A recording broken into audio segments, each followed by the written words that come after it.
Welcome to another rapid radio burst on the Tory leadership election, the donkey derby I've been speaking about for a week or so. This time it's about Boris Johnson. He's not a candidate, of course, for the Tory leadership, although a lot of people think he should be. A lot of people think there shouldn't be an election contest because he should never have been overthrown. A lot of people think that the Tories have made a big mistake, but in any case, it is the conduct of Boris Johnson that has brought us to this place. The first time I ever spoke with Boris Johnson, he asked me to fix him up with an interview with Saddam Hussein, the Iraqi president at that time. I don't say that to disparage him. He was a journalist, after all, as well as a parliamentarian.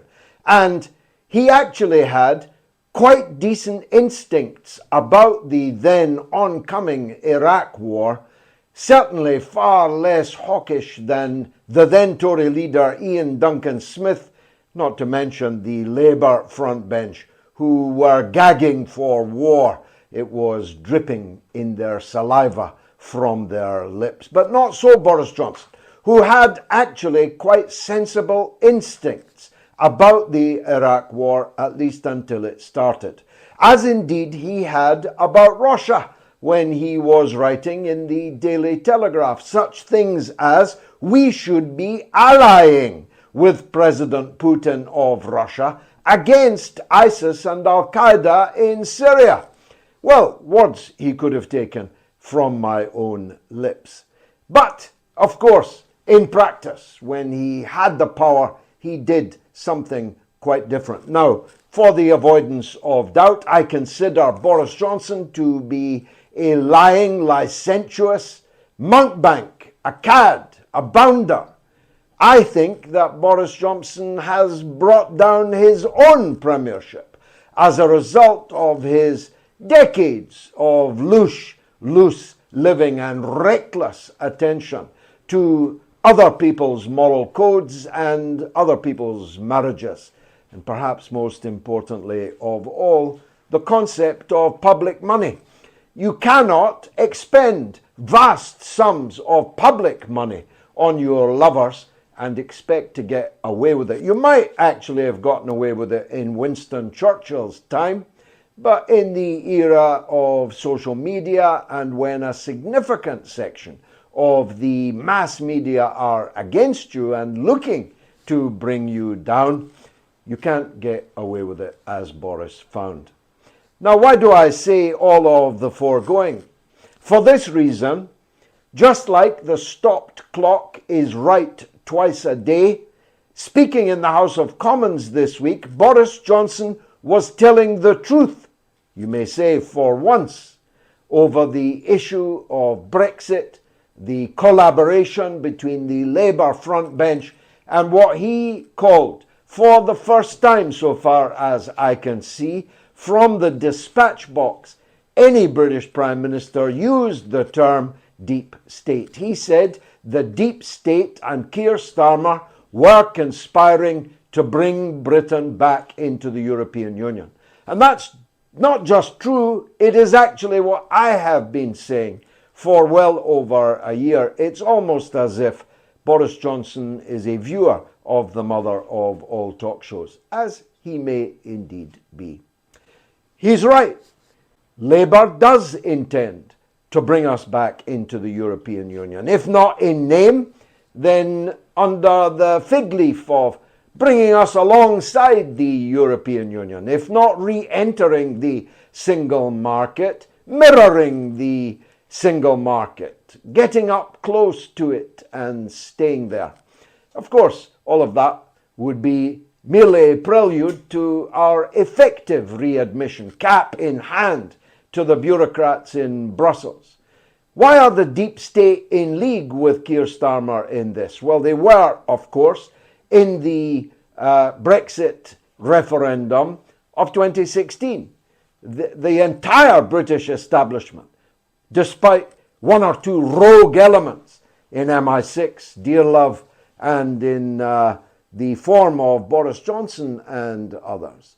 But the deep state, the establishment, the bosses, big industry, big finance, big media, the BBC, the civil service, the intelligence services were all working to defeat the Brexit proposition. That's why winning the Brexit vote was such an incredible achievement, and I'm proud to have played my part in that. It was the first time that 17.4 million British people had taken on such a formidable array of their own domestic enemies and defeated them. And defeat them they did. But the enemy never sleeps, and they never take no for an answer. And they have been striving might and main ever since to find some way of at least blunting the Brexit decision. And that's what Boris Johnson was alluding to. He was saying that the establishment haven't gone away, you know, and anyone who thinks they have has been very foolish indeed. And there's no doubt that they played their part in bringing down Boris Johnson. He gave them plenty of ammunition. One damn thing after another, as Mr. Macmillan might have said about such a downfall. But it's one damn thing after another with something big at the core.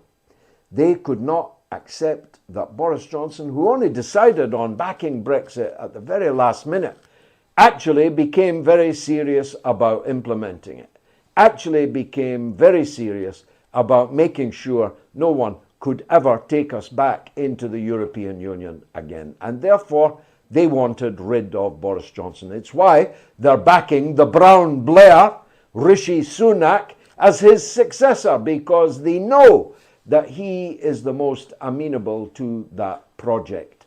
So Boris was right to call them out at the dispatch box. Too little and too late, although it's not too late for him to strike out on his own in a kind of Macron en marche direction. He could march quite a considerable number of Brexit supporters and Conservative Party members out of what would be a Blairite Conservative Party under Rishi Sunak. It's not clear that Rishi is going to win yet, especially when it goes to the final ballot. It's not clear that the Conservatives can now win the next general election, but the establishment have taken care to ensure that the Labour leader is just as dependable for them as any putative Conservative Party leader. I found Boris Johnson funny and clever and erudite and eloquent, and he showed all of that at the dispatch box, just like Mrs. Thatcher did in her last appearance at the dispatch box after she was overthrown. "I'm enjoying this," she said, as well she might, and Boris Johnson looked like he was enjoying it too. There's a difference though.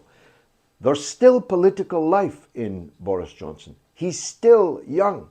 If he dries out, keeps his dick in his trousers, settles down finally to a proper married life, but keeps on keeping on with the politics, he might just make life very uncomfortable for his successor, whomsoever that may be. So it's a very limited hats off to Boris Johnson, at least for fingering for the first time, the deep state and their alliance with Keir Starmer.